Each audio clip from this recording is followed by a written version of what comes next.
futuristik itu teman-teman bisa melihat itu bagaimana kemudian awalnya manusia buat teknologi, tapi kemudian teknologi robot itu diam-diam kemudian juga mengalami apa ya self evolving ya, mengalami perubahan, penyempurnaan, bahkan kemudian mempunyai kemampuan untuk istilah mau melakukan men-take over ya, apa ya peran-peran manusia bahkan istilahnya bukan hanya peran fungsional tapi juga kepemimpinan itu menarik itu futuri film-film futuristik itu ya kalau anda melihat itu ya.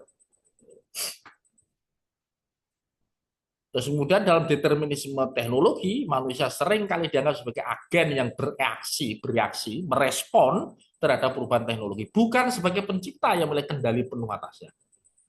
Jadi awalnya mungkin manusia punya teknologi, tapi kemudian teknologi itu kemudian justru apa ya, mempengaruhi way of thinking, way of interact dan way of apa ya, behave lah itu. Mempengaruhi cara berpikir, bertindak tanduk tanpa sadar itu ya. Nah, itu jadi realitas objektif teknologi itu kemudian mempengaruhi manusia.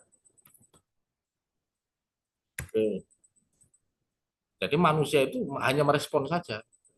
Ya, dianggap sebagai agen yang bereaksi terhadap perubahan teknologi, bukan pencipta yang memiliki kendali penuh. Ya, awalnya mungkin mengcreate, membuat itu, tapi kemudian lepas dari kendali yang apa, kendali yang mereka awalnya mempunyai keinginan untuk apa ya mengendalikan teknologi.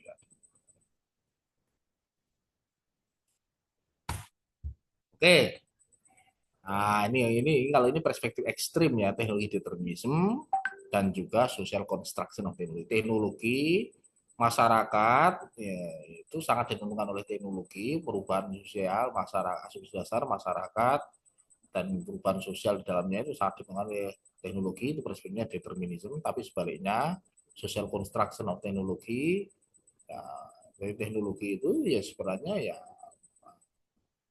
apa ya produk dari apa ya masyarakat, individu, subjek ya, dan masyarakat ya, hasil dari tadi mereka apa ya melihat teknologi sebagai kebutuhan yang berasal dari apa ya realisasi terkait dengan bagaimana mereka ingin apa ya menggunakan teknologi dengan tujuan untuk apa ya tadi apa ya mereka mempunyai kendali penuh lah bahasanya. Ya, determinisme teknologi berlawanan dengan konstruksi sosial yang menyatakan bahwa masyarakatlah yang membentuk teknologi sesuai dengan nilai-nilai, kepentingan, dan kondisi sosial yang ada. Kalau teman-teman lihat Discovery Channel, bagaimana orang Jepang umpamanya yang bisa lihat itu. Kemarin itu ada soal apa, orang yang ingin buat nasi goreng gitu kan. Itu dengan mesin apa buat apa masak tapi ya apa, teknologi untuk khusus untuk buat nasi goreng. Karena apa? Pedagang kebetulan dia, pedagang nasi goreng. Jadi kan dia mengkonstruksikan bagaimana memudahkan pekerjaannya dan kemudian si apa pedagang nasi goreng itu melakukan apa ya? Ya punya ide gagasan tujuannya adalah ya teknologi tepat guna untuk membantu memudahkan dia atau membantu agar lebih efisien waktunya ya efisien dan efektif waktunya itu dalam proses pekerjaan apa istilahnya apa ya pekerjaan mereka sehari-hari. Jadi konsumsi sosial di sini berbeda dengan teknologi itu kalau teknologi determinisme teknologi yang satu berpengaruh tapi sebaliknya kalau konsumsi sosial justru sebaliknya yang membentuk apa ya masyarakatlah yang membentuk teknologi sesuai dengan nilai-nilai kepentingan dan kondisi sosial yang ada. Dari apa ya abstraksi dari apa ya, kebutuhan yang dimiliki oleh apa yang di kebutuhan untuk menjawab kebutuhan masyarakat yang membentuk teknologi tadi, yang membuat teknologi tadi. Tidak lain tidak bukan dalam rangka untuk apa istilah biasanya kan apa ya problem solving, ya, solve the problem in that society di masyarakat di mana teknologi itu muncul.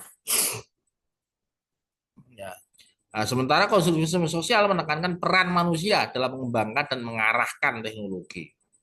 Ya, berdasarkan tadi ya, berdasarkan nilai, kepentingan, dan kondisi sosial yang ada. Sedangkan determinisme teknologi lebih menitik beratkan pengaruh teknologi yang mendikte arah perkembangan sosial. Nah, itu mendikte. Ya mungkin paling gampang itu wah, kita bisa melihat ya, ketika teknologi muncul tentu ada turunan-turunannya yang apa istilahnya eh, yang apa ya ada apa ya turunannya mendukung bagaimana teknologi tadi itu diterapkan. Contoh paling gampang sering apa ya ketika hmm, ya gas apa ya eh bagaimana di sebuah daerah tertentu itu ada apa ya membuat apa itu ya untuk memudahkan proses apa ya kebutuhan apa ya, kebutuhan energi di untuk keluarga ya untuk gas lah gampangannya itu di beberapa daerah itu sudah membuat apa ya jejaring kawasan itu dengan pipa apa pipa pipa itu loh pipa gas yang itu apa ya istilahnya memudahkan masyarakat yang apa yang berada di sekitar tadi di sekitar apa, di sekitar apa ya kawasan kawasan yang memang di situ ada semacam apa ya, jadi mengaliri gas untuk kebutuhan sehari-hari daripada tadi ya keluarga tadi setiap mungkin seminggu sekali dia harus membeli apa istilahnya tabung gas itu sederhana tapi kemudian itu mempengaruhi ya dengan tadi teknologi yang diterapkan tadi yang menyalurkan dengan menghubungkan satu kawasan tertentu dengan pipa-pipanya dan kemudian dari sampai ke dapur di masing-masing rumah itu akan tentu sangat pertama bisa jadi ya, mengalami efisiensi karena tidak setiap hari tidak harus apa istilahnya beli apa oh, gas tabung atau menghemat waktu juga. Ya, tapi di sisi lain juga akan muncul tadi apa muncul dependensi ketergantungan ketika bisa jadi ketika kasus apa ya tiba-tiba di sentral pusat tadi apa gas tadi mengalami masalah maka ya itu seluruh seluruh kawasan yang ada di yang dialiri yang mereka berlangganan melalui pipa gas tadi itu akan mengalami terkendala gitu. Contohnya seperti itu sama hanya kayak dalam level negara itu kayak ketika Rusia itu berkolaborasi dengan Jerman sebelum perang Ukraina Rusia itu membuat proyek namanya Nord Stream ya Nord Stream jadi membangun aliran untuk apa ya suplai gas ke Eropa Barat melalui jalur apa ya, laut apa Baltik gitu ya di atas itu bisa memudahkan apa istilah meringankan kedua negara dalam mendistribusikan tadi gas dengan membangun teknologi tadi yang aliran gas itu ke tetapi kemudian ada isu soal tadi apa ya isu NATO karena Ukraina dibujuk untuk masuk NATO terus kemudian eh, menyebabkan Rusia ya istilahnya apa ya merasa terganggu dan kemudian apa, ya sudah lama itu ya sebelum ini kan presiden yang pro Rusia kan diturunkan di tengah jalan dan yang parah-parah lagi ketika mereka ingin masuk NATO maka salah satu isunya adalah Nord Stream. Nord Stream itu ya istilahnya apa saluran ya, ya teknologi dalam bentuk saluran apa pipa yang besar yang menghubungkan antara Rusia dengan Jerman ya, yaitu lebih efektif Rusia, tapi kemudian karena masalah itu kemudian dihentikan. Ya. Akhirnya untuk mensuplai gas itu akhirnya dari Timur Tengah, dari Amerika yang jaraknya jauh sekali. Ya, itu resiko. Akhirnya itulah itu contoh ya bagaimana ketika Nord Stream tadi project tadi itu di hold atau kemudian dibatalkan, akhirnya kemudian berdampak bagi Jerman. Ya, itu contohnya. Jadi determinis itu faktor-faktor yang kemarin menjadi perdebatan ya di Jerman. Maka tidak heran saya tidak tahu apakah kekalahannya si apa kanselir Jerman sekarang dengan apa ya kalau Angela Merkel itu kan dari apa ya Christian Democratic Union. Yang sekarang menang yang suaranya terbanyak itu dari Christian Democratic Union. Nah, partainya si apa kanselir yang sekarang itu kalah sekarang. Saya tidak tahu apakah karena isu itu. Nah, itu karena ada perubahan sentimen istilahnya Jerman masyarakat Jerman yang sebenarnya tidak berkonflik dengan Rusia, tapi justru kemudian mendapatkan tadi apa karena sekutunya Amerika, maka kemudian juga mau tidak mau juga istilahnya terdampak dari kebijakan tadi ya hubungannya dengan Rusia. Salah satunya isu Nord Stream ya Nord Stream. Nah, sejumlah pemikir dalam teknologi berpendapat bahwa inovasi teknologi dapat memiliki efek unintended consequences, konsekuensi yang tidak terduga, konsekuensi yang tidak diinginkan, yang berarti bahwa teknologi berkembang tanpa perencanaan sosial jelas dan dapat membawa dampak yang tidak diantisipasi oleh masyarakat. Kalau dulu paling gampang, wah, ya sebenarnya contoh beberapa negara itu seperti Jepang, negara-negara dikuasa yang lain itu kan ya mengembangkan teknologi nuklir. Tapi memang mereka kompatibel dengan budaya mereka yang sangat ketat. Saya tidak membayangkan kalau nuklir itu di Indonesia umumnya ya, dengan kecuali orang-orang yang memang apa ya, istilahnya apa ya, ya tentunya seleksi untuk apa ya program itu sangat detail sih, apalagi kemudian contoh umpamanya mempunyai pengembangan apa, teknologi nuklir, maka ya membutuhkan ya istilahnya apa di selain keseriusan, kehati-hatian dan dampak yang bisa diinginkan bisa tidak diinginkan. Kalau yang diinginkan oke okay, itu, kalau tidak diinginkan itu efek samping biasanya ya. Itu ya di sisi lain teknologi ini apa ya sangat efektif dan murah kalau sudah jadi ya. Contoh seperti kapal-kapal itu yang Amerika itu harganya nuklir. Kalau nggak nuklir, wah itu buruk sekali kalau bahan bakarnya minyak. Contoh namanya itu ya. Artinya apa? Teknologi nuklir itu juga sebenarnya sangat ya apa ya meskipun tadi ya sangat risiko tapi juga mempunyai efek samping yang apa mempunyai manfaat yang luar biasa dalam konteks energi ya tetapi kan isu itu bukan hanya soal kekhawatiran negara-negara dikuasa yang punya nuklir itu khawatir kalau semakin banyak yang punya nuklir itu contoh kasus Iran yang ingin mengembangkan teknologi nuklir baik untuk kepentingan akademik maupun pertahanan itu pun itu mereka tidak terima kalau mereka punya kemampuan apa ya istilahnya mengembangkan itu khawatir kalau itu dijadikan sebagai alat untuk apa ya memperkuat persenjataan real. Tapi sayangnya kan kalau politik internasional itu kan ya apa ya sangat diskriminatif ya. Israel ya meskipun tidak mendeklar mengembangkan itu, ya sebenarnya mereka punya itu. Iran karena mungkin bukan sekutu mereka, ya itu dipersoalkan. Meskipun seperti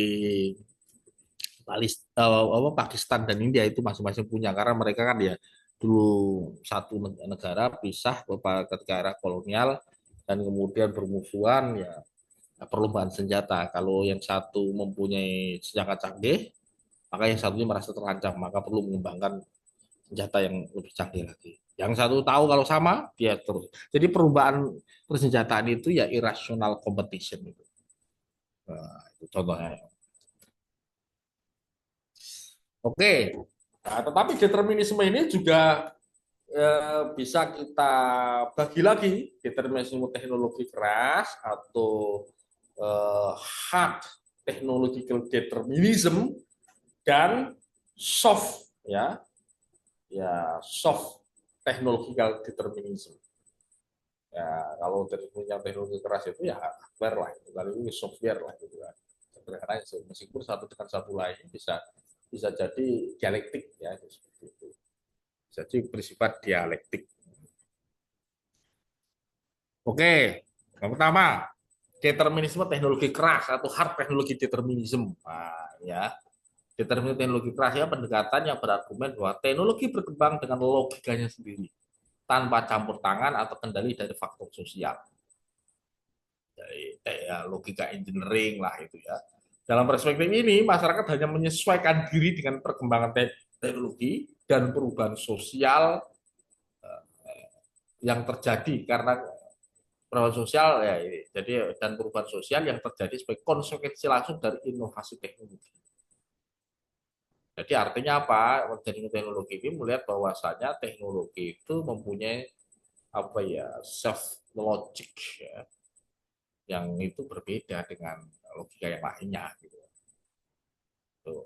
Teknologi dianggap sebagai agen perubahan yang independen yang menentukan arah sejarah manusia tanpa bisa dihentikan atau dibelokkan oleh manusia. Ya. Ya bisa jadi internet sekarang ini juga sama itu yang mungkin orang yang pertama kali buat internet itu tidak mengimajinasikan bagaimana perkembangan internet misal luar biasa sekali. Mungkin itu kecepatannya yang dengan hardware apa hardware-nya dulu mesti kalau nggak usah jauh kan teknologi komputer ya sebelum kita ngomong internet ya teknologi komputer itu dulu wah besar sekali itu lama-lama kecil dan sampai kemudian teknologi itu kemudian dia bisa di apa ya diwujudkan dalam bentuk ya HP yang kecil juga itu kan cara kerjanya juga hampir sama dengan saja kerja. Nah itu bagaimana kemudian hard teknologi determinisme itu berkembang ya yang menggunakan logika.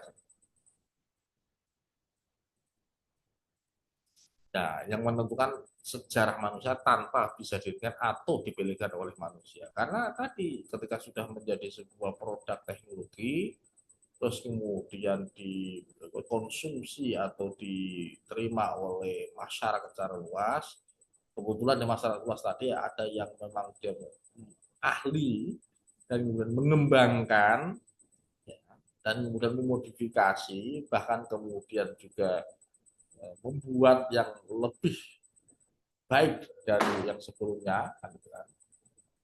Tinggal proses mungkin ya AMT ya amati dulu modifikasi di beberapa negara kan seperti sama hanya kayak China Anda bisa melihat kan awal-awal dulu Huawei itu kan awalnya meniru seperti BlackBerry ya kan. Nah, BlackBerry-nya hilang sudah tidak terdengar Huawei terus mengembangkan dirinya nah, gitu kan. Android sekarang muncul apalagi yang itu contoh tapi itu softwarenya tapi maksud saya yang saya maksud adalah tadi yang hardwarenya tadi karakteristik determinisme teknologi keras teknologi sebagai faktor utama perubahan sosial teknologi berkembang berdasarkan logika sendiri dan membawa dampak besar bagi masyarakat tanpa perlu intervensi sosial.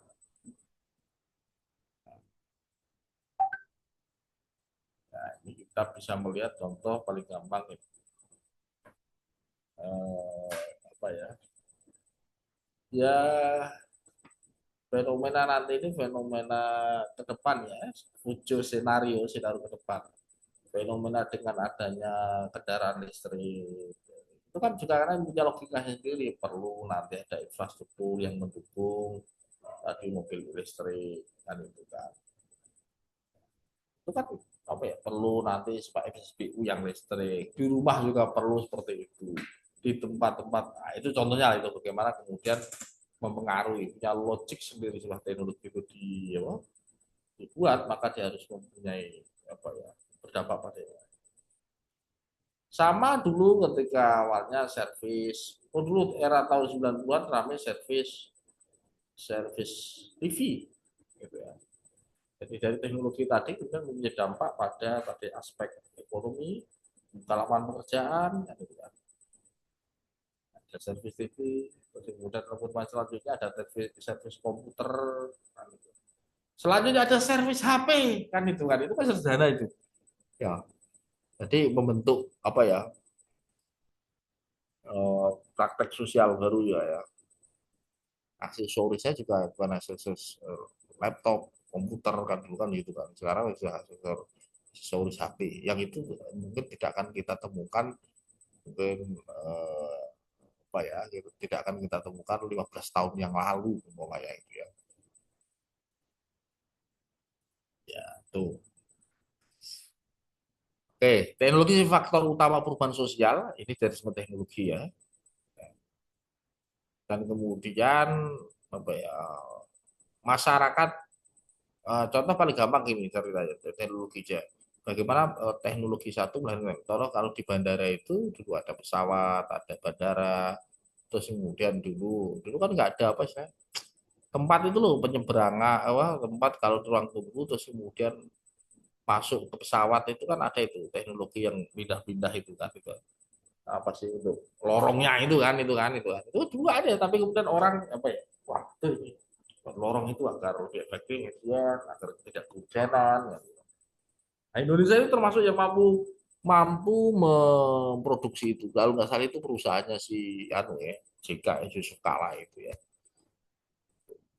itu perusahaan saya tidak tahu pastinya perusahaan apa itu ya itu aku sederhana tapi dia mampu apa ya eh, apa ya itu bagaimana satu teknologi tertentu kemudian juga melahirkan teknologi-teknologi yang lain gitu.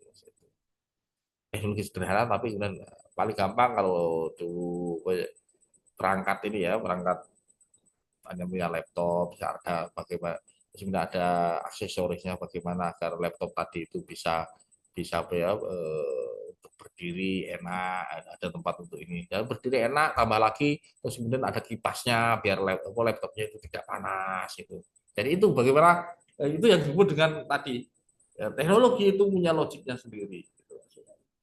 Ya, ya itu tentu dari hasil interaksi manusia juga yang kemudian selanjutnya karakteristik karakteristik teknologi keras, sejarah dihitungan oleh perkembangan teknologi.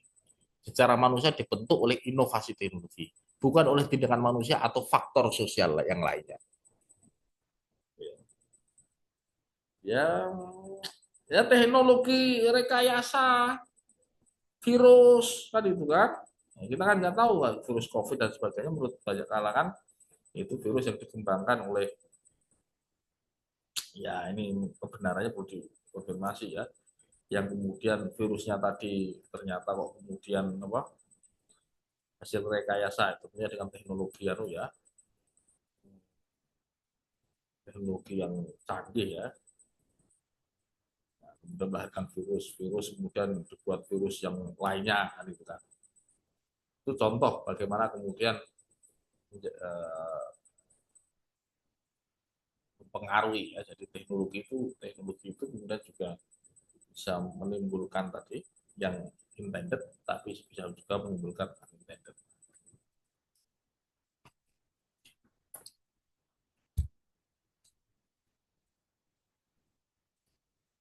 Nah, ini contoh determinisme teknologi keras mesin cetak oleh Johannes Gutenberg. Ditemukan mesin cetak itu satu imajinasi kita ya kita menggunakan logik zaman dulu. Kitab suci itu kalau di zaman dulu itu pada abad ke-15 itu ya dimiliki oleh gereja saja gitu ya. Ya semua orang bisa boleh membaca itu ya. Perlu maka untuk melakukan ya ditemukannya mesin cetak itu kemudian merevolusi orang semua bisa baca dan kemudian juga mencoba untuk istilahnya ya, kelompok tertentu berusaha untuk memahami dan kemudian melakukan penafsiran-penafsiran terhadap kitab yang disebar yang dicetak masif karena ditemukannya mesin cetak itu. Yang mencetak buku tidak ini itu sederhana tapi bayangkan kalau tidak ada ya. Dan tidak heran kemudian kalau tidak heran kalau bahkan si si siapa dalam kajiannya si Benedict Anderson ya Imagine Communities Jadi menurut dia nasionalisme Indonesia itu lah, muncul dan berkembang itu ya salah satunya karena ada ini, karena tadi pengaruh teknologi tadi, wah, print gitu ya, printed capitalism, ya, dari bahasanya gitu. Karena ada perkembangan percetakan, akhirnya kemudian banyak melahirkan apa istilahnya, eh, media, wow, media massa dalam bentuk majalah, surat kabar, yang kemudian disitulah kemudian gagasan tentang kesadaran kolektif sebagai bangsa terjajah yang kemudian menimbulkan nasionalisme itu menggerakkan. Kenapa? Printed kapitalisme, kapitalisme digerakkan.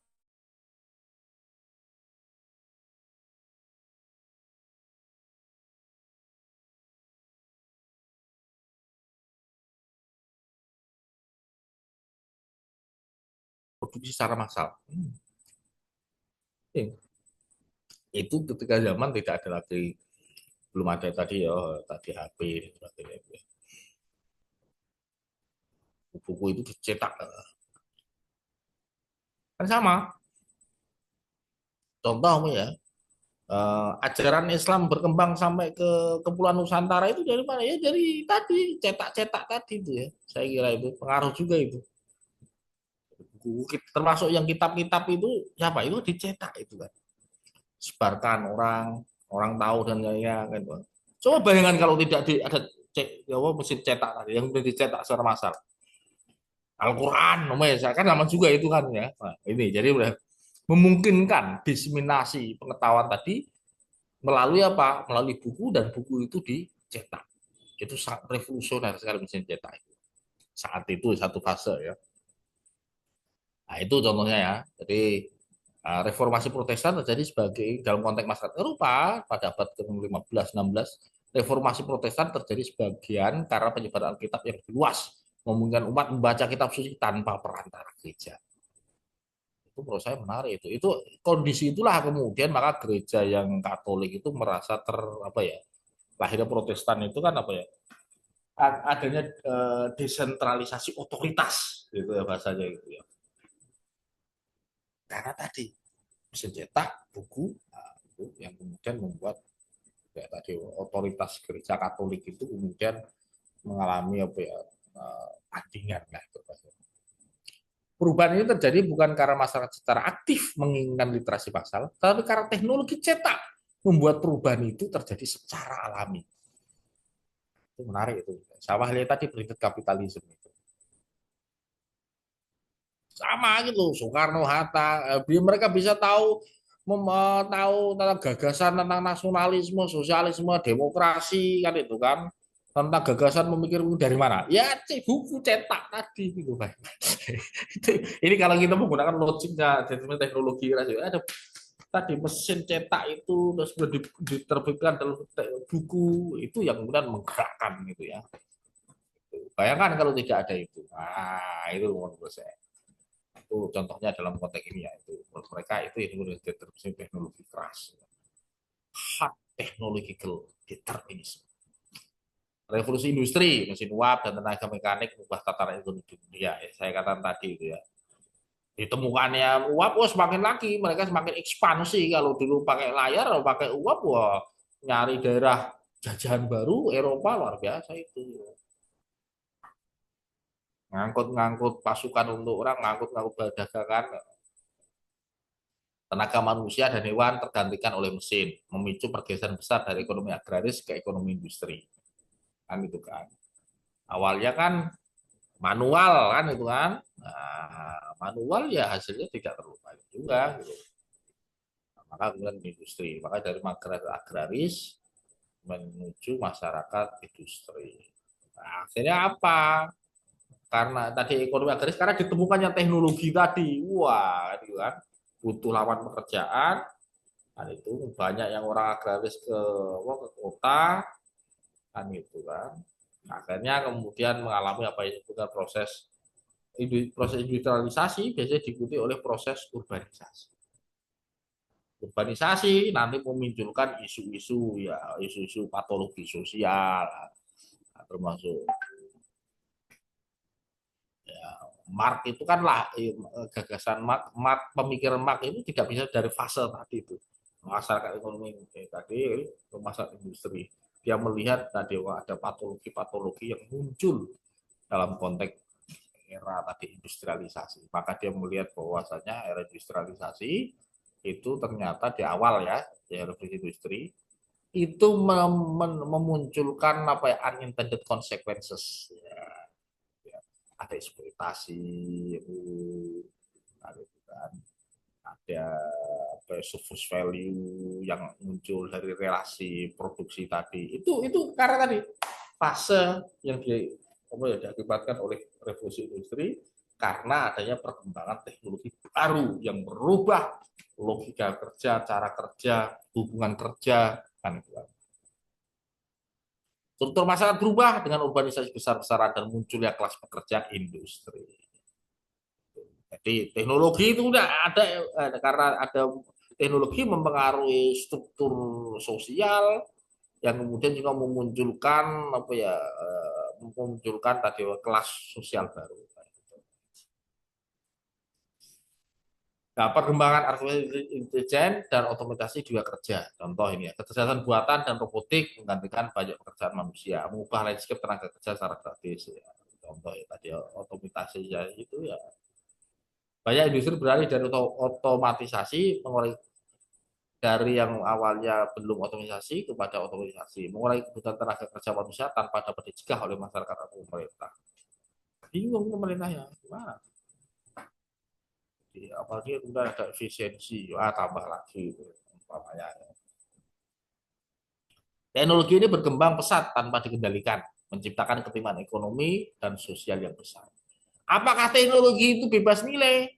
Enggak juga, teknologi itu ya, apalagi HP dan sebagainya itu yang tidak bebas nilai itu ya menunjukkan kelas sosial juga. Orang yang punya HP Apple Pro itu menunjukkan kelas sosialnya itu. Yang bisa beli itu ya mostly kan gitu kan, bayangkan. Jadi konsumsi terhadap teknologi itu yang menunjukkan kelas sosialnya gitu. Nah, itu. Nah, di bahkan ini kita lihat samping kanan the relationship between technology and society, teknologi mempengaruhi society, teknologi determinism hard version, society is influenced by technology. Tapi juga teknologi society, social construction. Nah, ini yang saya katakan tadi ya. Nah, teknologi influenced by society. Jadi itu teknologi-teknologi tepat guna itu menarik teknologi untuk merespon kebutuhan dari masyarakat. Meskipun teknologi yang lain juga sama lah, bisa lihat personalized. Kalau Apple kan personalized. Teknologi and society, soft determinism or weak constructivism. Teknologi both influence and it's influenced by society. So, but two apa ya condition interact and influence each other, saling mempengaruhi satu dengan yang lain.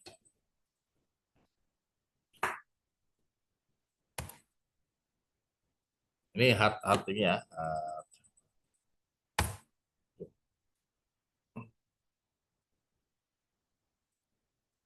Ya bagaimana teknologi apa ya dibangun. Nah, ini kok enggak. Oke. Oke. Jadi pendekatan ini, tapi pendekatan hard oh, teknologi determinis, teknologi keras ini ya. Pendekatan ini sering dikritik karena mengabaikan faktor sosial, politik, ekonomi dalam perkembangan teknologi. Misalnya, mesin cetak memang berperan dalam reformasi Protestan, tapi faktor sosial seperti ketidakpuasan dalam gereja Katolik juga berkontribusi terhadap perubahan itu. Nah, itu contohnya ya. Ya mungkin sama prinsip kapitalisme itu ya karena percetakan di era kapital di era pergerakan Indonesia itu berkembang, tapi bisa jadi juga karena faktor tadi sadaran kolektif karena sudah lama dijajah ya, yang kemudian menimbulkan apa ya gagasan-gagasan segar yang bisa apa ya diikuti oleh orang-orang pada masa pergerakan itu contohnya ya. Jadi ya ini kritiknya ya gitu ya. bukan hanya faktor teknologinya saja, tetapi juga faktor mungkin juga social networking ya, di antara para tadi inisiator tadi yang apa ya, menawarkan gagasan kemerdekaan.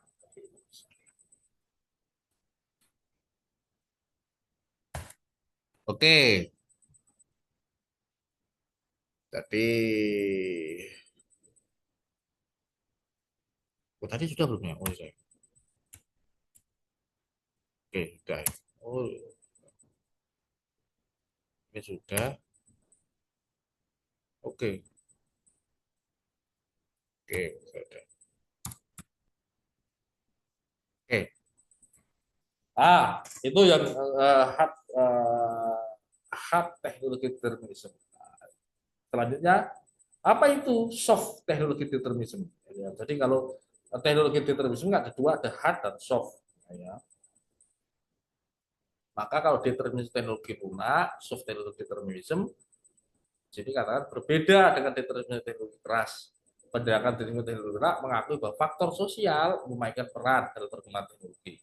Tetapi tetap menekankan bahwa teknologi memiliki pengaruh utama dalam perubahan sosial. Dalam perspektif ini, teknologi tidak sepenuhnya menentukan jalan sejarah, tetapi masih menjadi faktor dominan yang bentuk perubahan sosial. Jadi dia masih ya tidak apa ya tidak ekstrim gitu ya. Pendekatan ini lebih fleksibel karena melihat bahwa masyarakat tidak hanya menerima teknologi secara pasif, tapi juga dapat menyesuaikan dan mengarahkan penggunaannya berdasarkan kepentingan dan norma sosial. Jadi a technological system can be both a cause and effect. It can shape or shaper the society as they grow larger and more complex. System tend to be more shaping of society and less shaped by it. Itu ya. Jadi teknologi ini bisa saling ya mempengaruhi satu dengan yang lain. Ya. Dan membentuk masyarakat atau juga dibentuk oleh masyarakat. Jadi saling ya tidak seperti yang tadi determinisme yang sangat tapi ya wes pokoknya teknologi lah yang paling.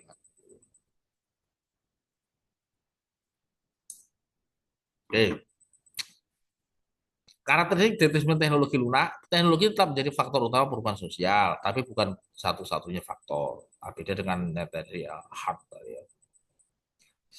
Masyarakat memiliki peran dalam mengadaptasi teknologi, tetapi teknologi tetap mendorong arah perubahan.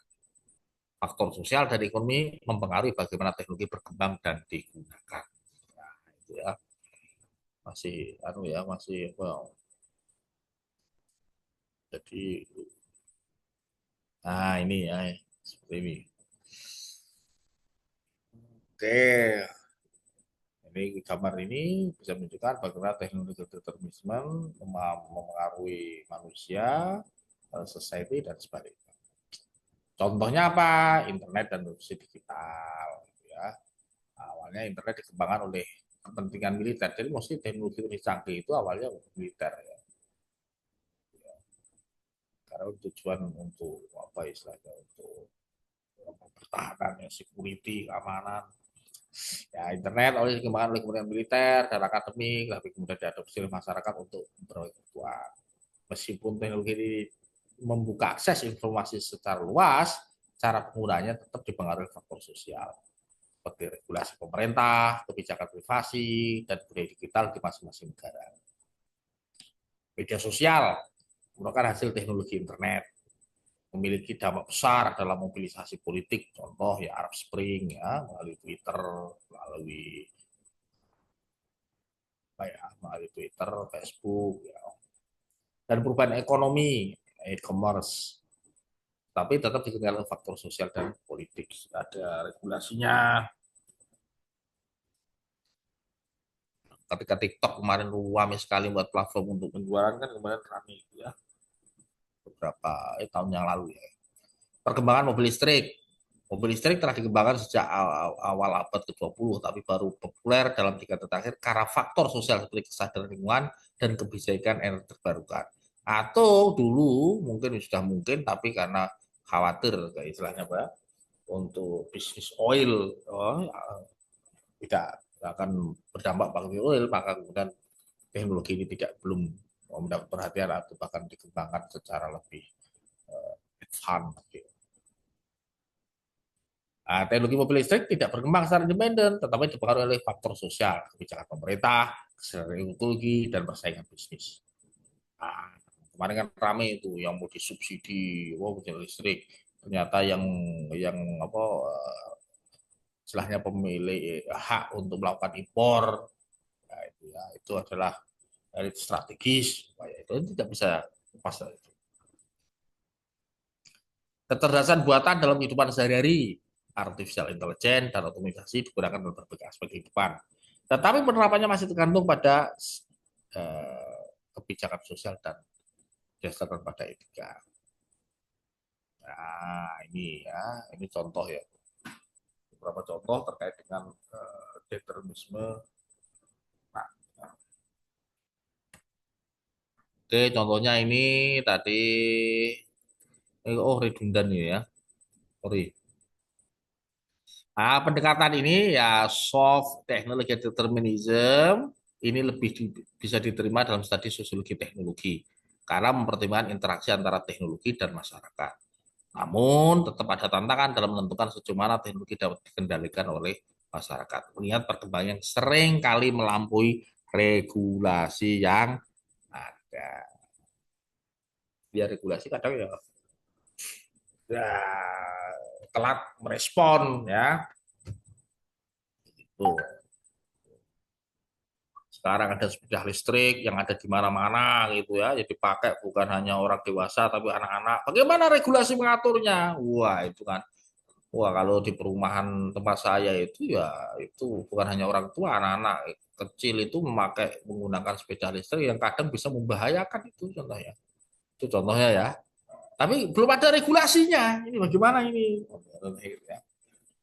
Itu yang mungkin menarik untuk itu fenomena ya tadi ya penjualannya sudah banyak sekali ini harusnya ini motor bukan tapi kok juga ada ininya ada mesinnya gitu tapi sepeda kok bukan nah itu contohnya ya gitu.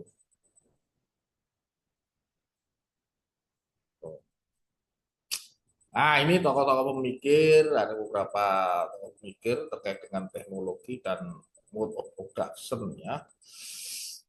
Ya, ada mungkin Mark, karena Mark ini asumsi das materialis ya teknologi itu ya sangat menentukan sekali itu ya.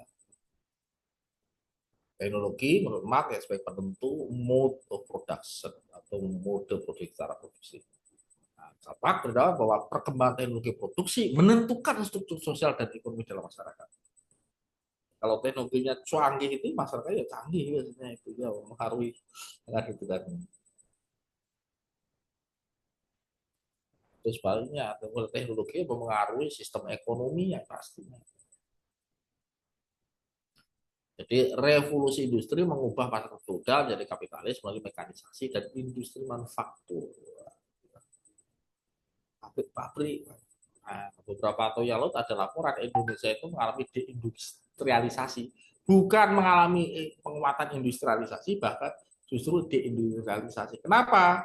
Karena banyak industri ya pabrik-pabrik yang perusahaan multinasional itu hengkang dari Indonesia dan sebagian pindah di Vietnam ya, atau Kamboja yang apa ya biaya untuk tenaga kerjanya mungkin lebih kompetitif. Itu menarik itu. Jadi akhirnya mengalami apa itu proses deindustrialisasi. Dan belum muncul industri yang baru. Sedangkan industri yang ada, ya istilahnya apa ya tadi ya, istilahnya pindah atau ya lebih banyak yang muncul adalah ya apa sih ya,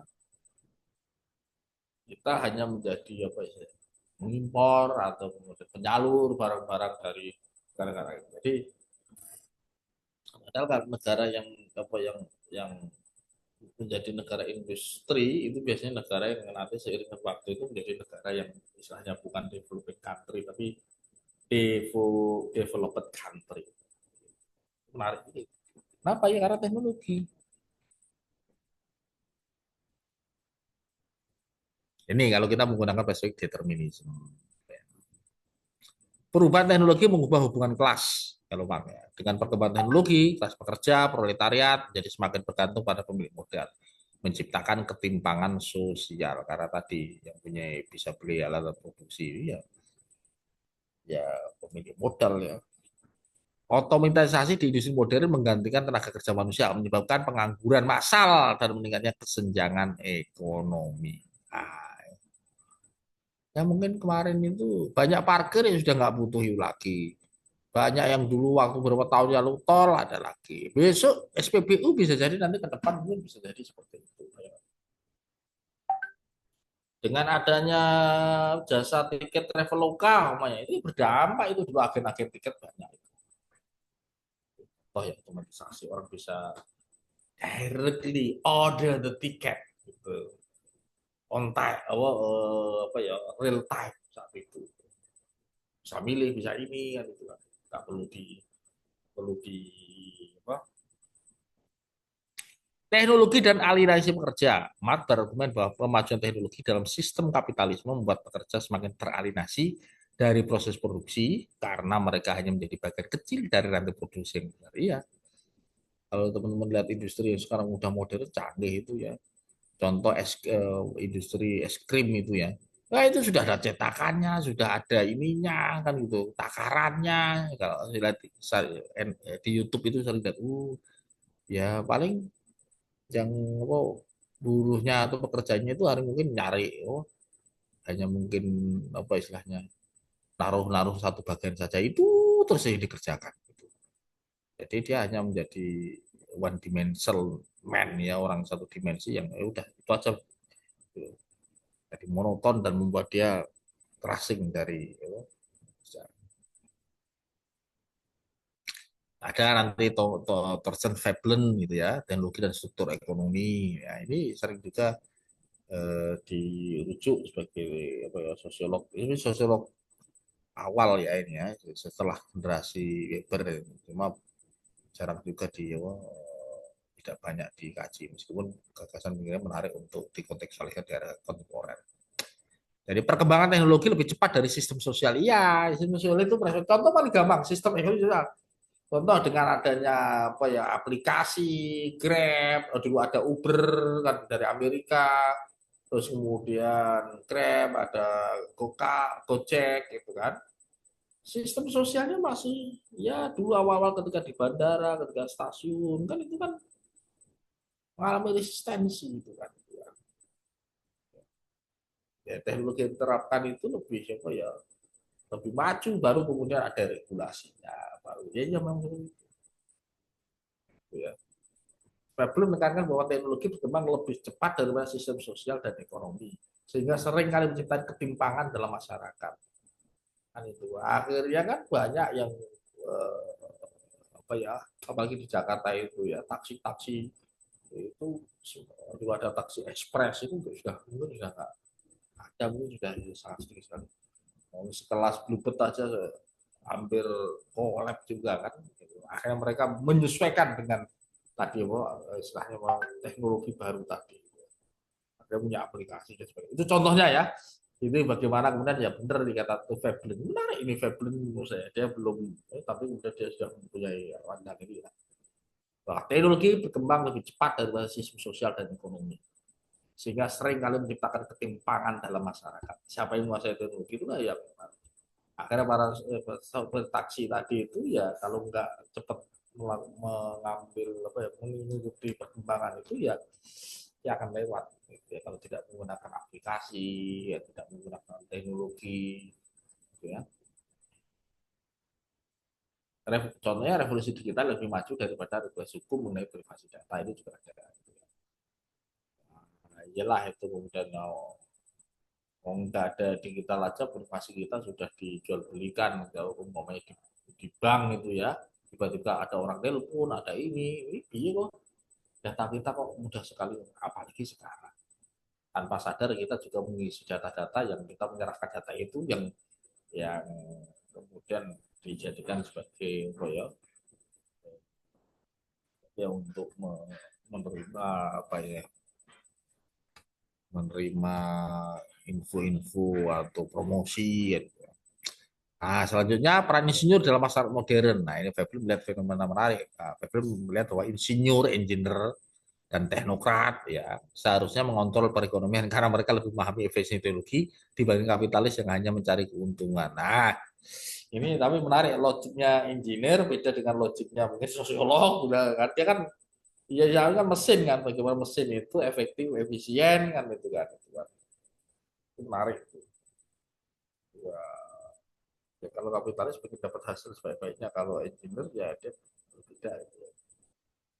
Tapi kan nggak mungkin tapi tetap milik modal yang lebih karena pemilik modal dia bisa meng-hire engineer kalau engineer satu nggak mau dia cari istilahnya inovator yang paham tentang bidang itu kan maka kayak perusahaan-perusahaan mobil motor itu kan saya kira mereka mempunyai ahli untuk mengembangkan membuat inovasi gitu, agar selalu relevan kalau enggak ya lewat itu ya ada apa ya semuanya ditambah dikit-dikit tapi ya, itu kan teknologinya kritik terhadap kapitalisme yang menghambat teknologi ya jadi kapitalisme seringkali menghambat inovasi teknologi demi mempertahankan risiko atau kepentingan pasar contoh tadi. Jadi teknologi listrik itu sebenarnya sudah lama kalau cuma kan itu bisa berbahaya kalau ya industri apalagi di misalnya di Amerika ketika tadi para pengusaha minyak itu ya masih mereka. Ini baru-baru berapa tahun ini aja ya, tapi sebelumnya kan teknologi udah baik juga. Tapi kan bahaya kalau ini kan nanti listrik semua siapa yang mau pakai? Nah, itu contohnya ya itu juga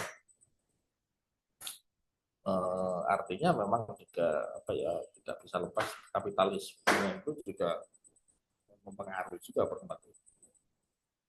Kebetulan sekarang si Tesla itu ya kebetulan dia mempunyai apa ya punya modal dan kemudian mempunyai maka tidak heran kalau mobil-mobil listrik banyak kampus-kampus ya itu hanya menjadi prototipe terus ya kan jadi baik di Indonesia atau di luar Indonesia banyak itu teknologi dari kampus tapi nggak ada pemilik modal yang yang apa yang apa ya tertarik untuk menjadi salah serius dan sebagainya bahkan ya menurut saya itu hanya ya, apa ya sangat tergantung pada pemilik modal untuk ya, mampu apa ya kalau di Amerika kan tradisinya ya yang mengembangkan industri ya pemilik modal nggak ada negara ikut ya karena perspektifnya adalah negara anu ya negara kapitalis ya jadi memang apa istilahnya eh, ya kebebasan individu dan kemudian inovasi individu itu sangat dihargai sekali. Kalau orang punya paten di Amerika itu ya wah itu cepat sekali itu kayaknya itu atau sebaliknya termasuk nggak saja menjadi penyanyi aja kalau menjadi penyanyi profesional dan itu sama karena apa property right ya itu contoh kalau ini McLuhan ya medium is a message jadi kalau mediumnya televisi itu ya pesannya televisi itu di era McLuhan itu di era televisi menjadi apa ya teknologi informasi komunikasi yang sangat dominan. McLuhan berpendapat bahwa bukan hanya isi pesan yang penting, tapi juga media yang digunakan untuk menyampaikan pesan itu membentuk pengalaman manusia. Televisi membuat cara politik dikomunikasikan kepada masyarakat. Nah, itu di era televisi. Tetapi ketika di era sosial media, internet beda lagi. Ya itu layar media ya sama lebih ekstensif kalau TV kan nggak bisa harus bareng kalau media kan lebih dekat lagi termasuk cara memanipulasi, mempersuasi, menghipnotis subjek. Gitu. Setiap teknologi media mengubah kesadaran manusia. Mike Luhan membagi sejarah komunikasi manusia ke dalam era oral, ya, ucapan, obrolan, era cetak, era elektronik. Karena memang Luhan kan eranya ya, belum era digital ya. Level digital mengubah cara manusia membaca dari cetak ke digital. Undangan juga sama. Kalau dulu kan dia ini sudah sarser ya. Dan ketiga, gagasannya tentang global village, kampung global, dunia terkoneksi secara digital. Nah, sekarang yang dulu televisi, oke. Sekarang internet, apalagi ada Zoom, ada ini, everywhere, anywhere, we can connect. Ya. Karena teknologi itu kemudian menjadi apa, bahasanya buananisasi, menjadi menjadi satu. Nah, yang terakhir ini terakhir ya udah. Oh, masih banyak ternyata ya. Oke, kira-kira ini. Ya, Thomas Elul ini juga tentang teknologi, masyarakat teknologi. Ya. Teknologi tidak bisa dihentikan atau dikendalikan sepenuhnya oleh manusia karena itu berkembang dengan logika sendiri. Ya, sama dengan pemikiran sebelumnya. Dampak sosial teknologi tidak dapat diprediksi. Ya, ya biasanya kan ada intended konsekuensi, ada unintended. Ada laten. Makanya sebenarnya gini, kalau saya lihat, wah orang terlalu euforia digitalisasi, pokoknya semuanya digital dan sebagainya. Itu sebenarnya kalau berangkat dari pengalaman historis, ya sebenarnya itu hanya satu fase, fase yang lainnya biasa saja. Ada yang sesuai dengan keinginan kita, ada yang sesuai tidak dengan kita. Ada intended consequences. Dengan adanya teknologi digital itu kan memudahkan manusia berinteraksi, mudah manusia bertransaksi secara ekonomi. Tapi juga ada unintended consequences, patologi-patologi yang berada di dunia nyata, ya di dunia itu ya di dunia yang nyata ini juga bertransformasi ke dunia digital, gitu ya, dimediasi oleh teknologi. Contohnya cybercrime, cyberbullying, gitu kan. Eh, Terus kemudian juga ada apa, prostitusi online umpamanya itu kan, scam dan lain sebagainya gitu maksudnya. Itu artinya apa ya, sebenarnya itu bagian satu realitas ke realitas baru yang sebenarnya ya ada yang sebenarnya ada intended consequences, ada unintended consequences. Jadi sebenarnya itu ya sebenarnya biasa saja itu hanya satu fase, fase apa ya, fase historical uh, step ya, tahapan-tahapan dalam sejarah manusia. Oh ya, ya termasuk komunikasi ya bisa jadi propaganda, dimasuk dengan semacam lah itu ya, teknologi dapat ini konsekuensi dari perkembangan. Yang ketiga, teknologi dan dehumanisasi. Silur melihat bahwa saya semakin berkembangnya teknologi dapat mengurangi interaksi manusia yang bermakna, menggantikan pekerjaan manusia dengan mesin dan menciptakan keterasingan sosial. Ya, kalau ini ya bukan rahasia. Jadi Elul ini menarik itu, nulisnya pada era sebelum ada dunia digital punya HP, tapi dia sudah melihat ini. Jadi mengalami dehumanisasi. Jadi kadang orang dekat satu ruangan dengan HP itu saling WA-WA dan sebagainya, atau satu rumah tapi ya interaksi langsung face to face itu tidak terjadi, tambah justru melalui contoh ya, gitu ya. Sama juga saya pernah suatu ketika ketemu dengan ya, orang itu di mana, di dunia maya, di grupnya itu wah dia sangat kompetitif, sangat gitu. Ketika ketemu di dunia nyata loh kok gimana aja ya. Jadi menarik itu ada dunia lain itu ya. Jadi di dunia nyatanya semua, tapi kan dunia yang dimediasi oleh teknologi ternyata berbeda. Dia lebih mampu mengartikulasikan, ya itu menarik juga itu. Ya, tapi dengan teknologi dia ya, atau tafsir kedua dia mempunyai apa, two faces, dua wajah gitu ya, yang kepribadian yang berbeda. Nah, ini berbeda Alvin Toffler. Nah, ini cukup bagus ya. Alvin Toffler yang termasuk yang paling banyak apa ya, dirujuk ya, yang kontemporer itu ya. Si Alvin Toffler melihat tentang ada tiga gelombang perkembangan manusia masyarakat ya.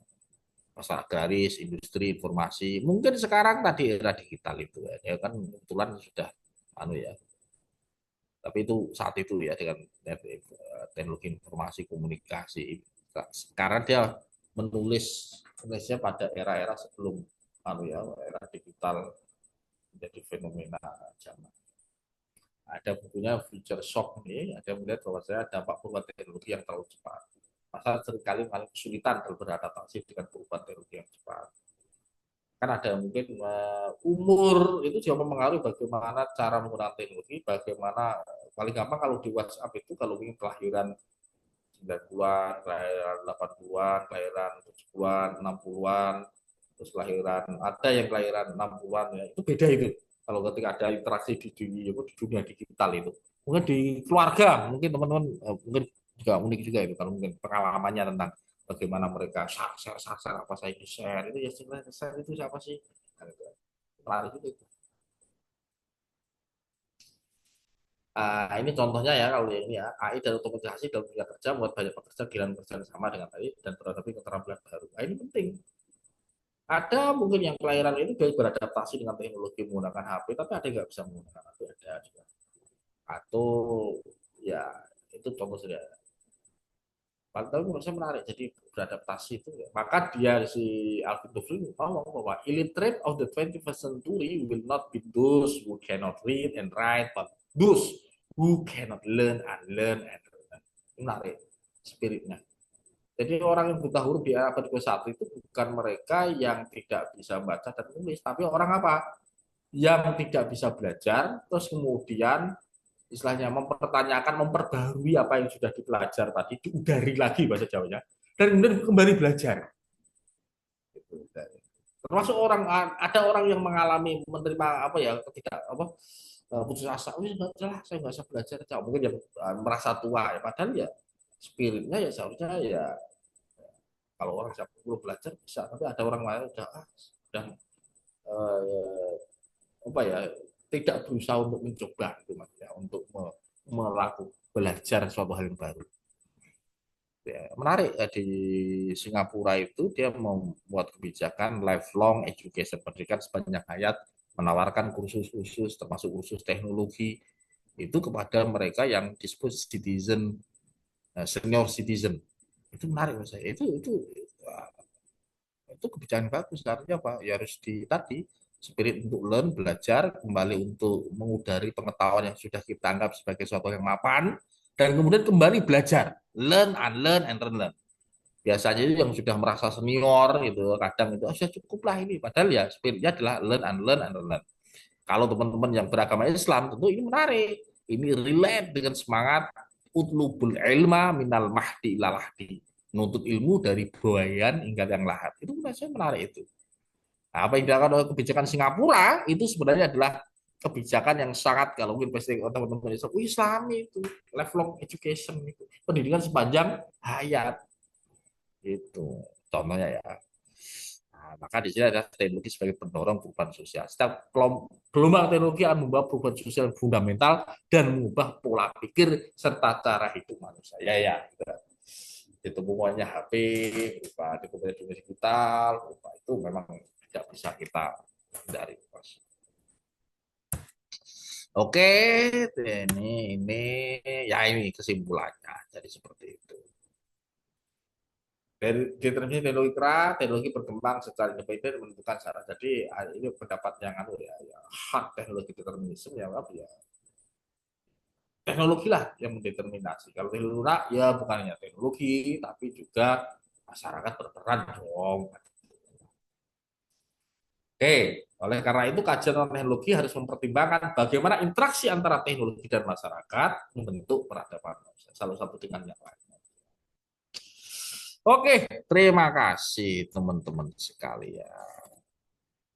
Silakan mungkin ada yang mau komentar atau ada yang mau disampaikan.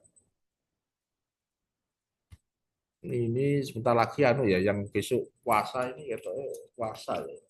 Saya sendirian juga ini udah pada pulang semua.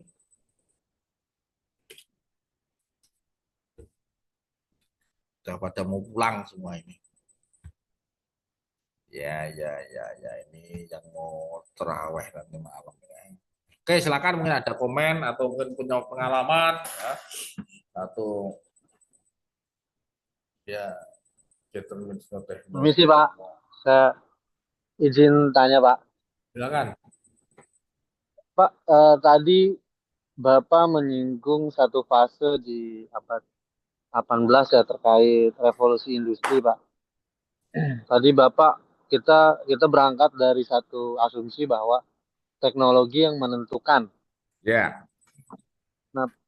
pertanyaan saya Pak, bagaimana eh, jika begini Pak, kan teknologi ini kan kita tahu ya, aduh sebentar Pak, aduh ini malah nelpon lagi orang aktor. Oh, maaf Pak, maaf, maaf.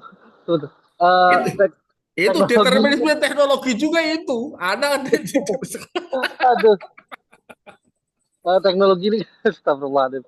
Ini kan dipengaruhi juga dengan relasi sosial Pak ya, Hmm. relasi sosial dan relasi kuasa yang ada gitu. Kita tahu bahwa kalau tadi bilang Bapak ya ini juga ditentukan oleh pemilik modal, tapi juga ada relasi kuasa politik gitu. Kita tahu misalkan dulu kemarin Bapak yang nyebut atau siapa ya, ketika di zaman Galileo gitu misalkan ketika perkembangan ilmu pengetahuan itu dihambat oleh kekuasaan kan itu juga pasti mempengaruhi perkembangan teknologi itu sendiri Pak. Gitu. Jadi menurut saya teknologi itu kan juga beriringan dengan perkembangan ilmu pengetahuan toh. Gitu. Jadi saya pikir pertanyaan terkait adalah apakah dia itu saling terkait atau memang teknologi itu yang sepenuhnya menentukan gitu. Karena kalau saya lihatnya sebenarnya ini yang paling dominan justru relasi kuasanya gitu. Gitu. Karena kekuasaan lah yang juga memungkinkan gitu. Misalkan dulu Tesla gitu, ketika Tesla berseteru dengan Thomas Alva Edison gitu. Kan itu juga dipengaruhi dengan dengan dinamika politik yang ada ya gitu, yang mana yang kira-kira suatu teknologi itu bisa menguntungkan rezim atau tidak gitu. Nah kira-kira pendapat bapak tuh piye gitu. Mohon Oke, maaf pak tadi keselak sama telepon ya. oke, menarik. Pertama begini, karena ini kan pertemuan ini kan mungkin sengaja saya ingin menyampaikan tadi ya perspektif determinism ya. Namanya determinisme itu in certain degree tend to be simplified gitu ya. Tentu kalau ada determinisme itu biasanya karena mempunyai asumsi dasar bahwasanya paling mempengaruhi kan itu kan.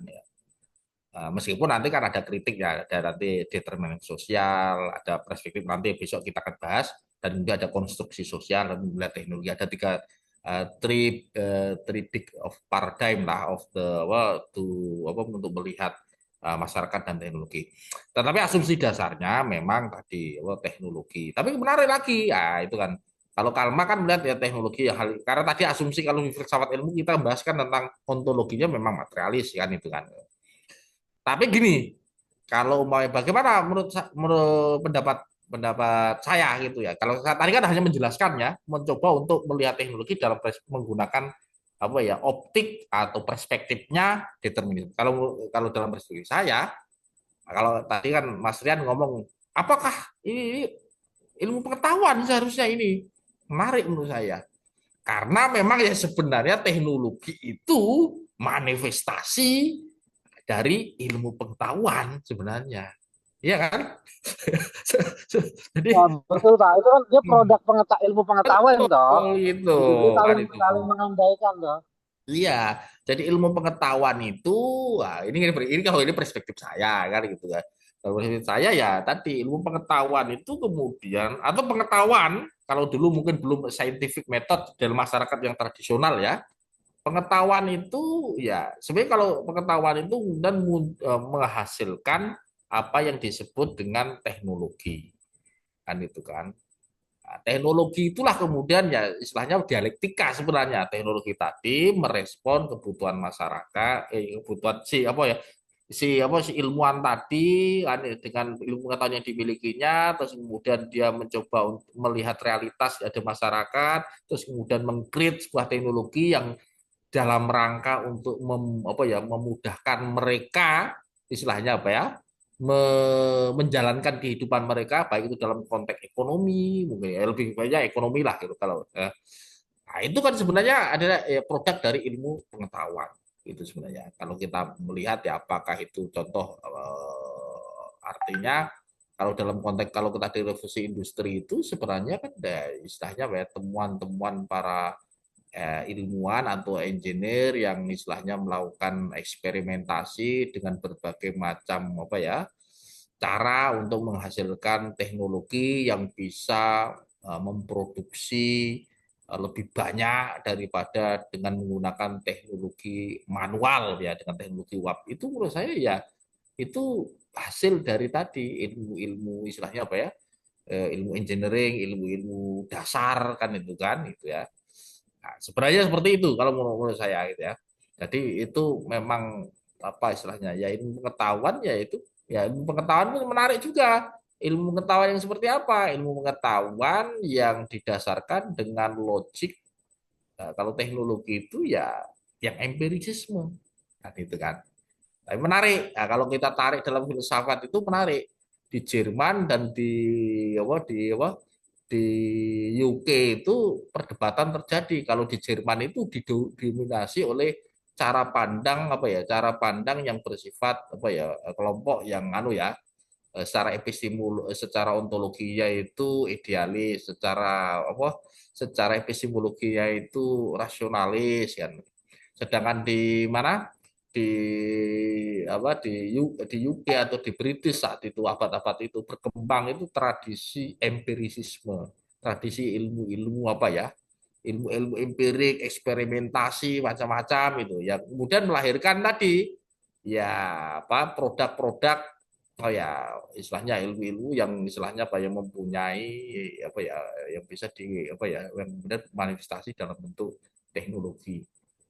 Jadi mungkin kalau kita kaitkan secara besar ya itu. Jadi itu bisa kita lihat juga. Jadi tetap sebenarnya adalah ilmu pengetahuan yang istilahnya menggerakkan istilahnya ilmu pengetahuan yang di komunitas apa apa itu komunitas akademik atau komunitas apa ya, komunitas apa ya istilahnya apa ya, orang-orang yang melakukan inovasi itu tidak bisa lepas tadi logik, tadi ilmu pengetahuan yang menggerakkan mereka untuk melakukan eksperimentasi yang kemudian menghasilkan tadi ya produk yang berupa teknologi.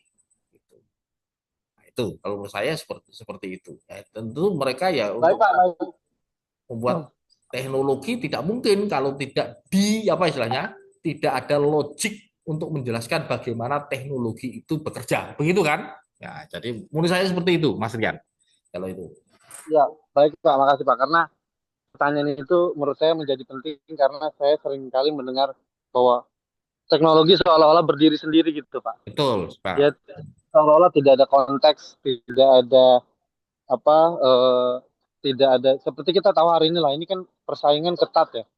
Misalkan produk-produk teknologi Cina mendominasi pasar, Oke, ya betul. macam-macam gitu. Sementara ini mempengaruhi juga tingkat kepercayaan publik kita terhadap politik dan sebagainya gitu karena kedekatan investasi kita terhadap Cina dan sebagainya. Jadi eh, penting untuk mendudukan posisi teknologi juga gitu. Ya gitu sih Pak. Terima kasih Pak. Oke, tapi menarik terkait dengan Cina menarik. Anda tahu bahwa dalam 10 tahun terakhir ini Cina itu negara yang tadi apa ya, dalam paling sederhana ini. Jadi negara yang tadi pertama gini tahun 10 tahun yang lalu Cina itu banyak mengirim tadi mahasiswa-mahasiswanya ke universitas di Amerika itu mengambil ilmu-ilmu dasar. Sedangkan orang Amerika itu ilmu-ilmu bukan dasar, itu berdasarkan data yang saya baca di bukunya si apa Kishore Mahbubani ya. Terus kemudian dibuktikan juga dengan tadi apa dari apa data yang dirilis oleh tadi apa perkembangan apa jadi publikasi yang ditulis Simon Morgensen. Siapa itu Simon Morgensen? Simon Morgensen itu ahli kajian pendidikan tinggi. Melihat bahwasanya tren publikasi di China tentang tadi sains itu mengalahkan Amerika dan sebagainya. Itu menarik menurut saya. Jadi artinya memang ya perkembangan teknologi yang ada di Cina sekarang itu memang didukung oleh tadi hasil hasil riset dan termasuk juga eksperimentasi yang yang didasarkan pada kajian ilmiah gitu ya, yang ada di perguruan-perguruan tinggi yang ada di China. Itu menarik menurut saya. Jadi artinya kalau mungkin teman-teman dulu kan HP Cina atau kemudian apa produk-produk Cina itu tahun-tahun tahun berapa itu ya, tahun 2000-an awal itu kan kelihatannya tidak ini kan, tidak ya tidak meanuan, tetapi memang dari data yang ya tadi ya yang di Morgensen termasuk dana untuk riset and development dalam konteks riset development di perguruan tinggi di China, itu ternyata juga melampaui negara-negara yang ada di dunia gitu maksudnya itu. Jadi sebenarnya juga tadi, misalnya kalau tadi ada katakan bahwasanya ini tidak bisa dijelaskan hanya satu variabel saja, ya betul. Jadi ada kalau dalam konteks kasus Cina ya, saya mengatakan karena ada political will dari pemerintah Cina, kebijakan tadi yang kemudian memberikan dana kepada kepada ilmuannya, kepada perguruan tingginya untuk melakukan riset-riset tadi, ilmu dasar loh ya. Ilmu dasar itu ilmu dasar itu ilmu yang memang buat untuk teknologi ya, kimia, fisika, terus engineering gitu kan itu yang nih. Jadi kalau sekarang ini sebenarnya kalau dari kajian Simon Morgensen itu menunjukkan mengapa Cina itu seperti sekarang ini. Jadi seperti itu. Jadi tidak dalam waktu yang simsalabim abrakadabra.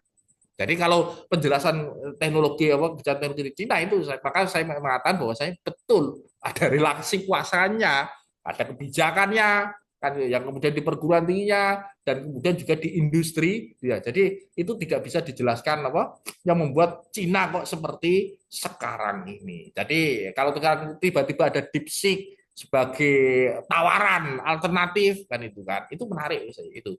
Oh, karena di Cina itu tidak hanya satu, di sana itu ekosistemnya ada kompetisi dulu. Jadi model kayak DeepSeek itu banyak sekali, tapi DeepSeek inilah yang istilahnya yang istilahnya primus inter pares. Jadi banyak yang dikompetisikan, kebetulan saja di DeepSeek ini yang paling itu contohnya itu. Jadi seperti itu, benar Mas. Kalau untuk menjelaskan itu memang tidak ini karena ini kan teori yang teori ya istilahnya ya asumsi dasar yang paling. Tapi kalau penjelasannya tidak bisa dijelaskan secara secara apa sih yang paling mengaruhi, tetapi secara relasional ada unsur-unsur lain untuk menjelaskan bagaimana perkembangan teknologi itu mempengaruhi perubahan di masyarakat bahkan negara. Gitu. Jadi seperti itu. Terima kasih.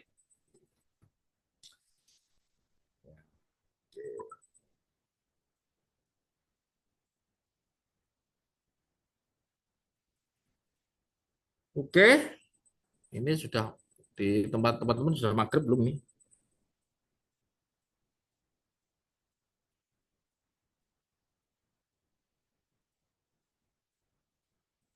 Buka puasa. Oh, udah buka puasa. Oke, kalau seperti itu saya kira cukup. Nanti akan pertemuan yang akan datang. Nah, terkait tadi ya, tawaran yang saya sampaikan tadi ya, teman-teman, untuk kolokvium Iya, kolokvium Pak. S2 kita semester depan ya, maksudnya kita persiapkan nanti teman-teman ya kita bareng-bareng untuk belajar bertukar pikiran dengan teman-teman yang ada di nanti Malaysia, khususnya di Center for Policy Research di University Science Malaysia. Saya kira demikian. Terima kasih. Kurang lebih mohon maaf. Selamat bagi teman-teman yang besok akan menjalankan ibadah puasa. Terima kasih. Kurang lebih mohon maaf. Assalamualaikum warahmatullahi wabarakatuh. Waalaikumsalam warahmatullahi wabarakatuh. Selamat sore, Pak. Waalaikumsalam Pak. Terima kasih. Selamat sore. Izin out. Terima kasih.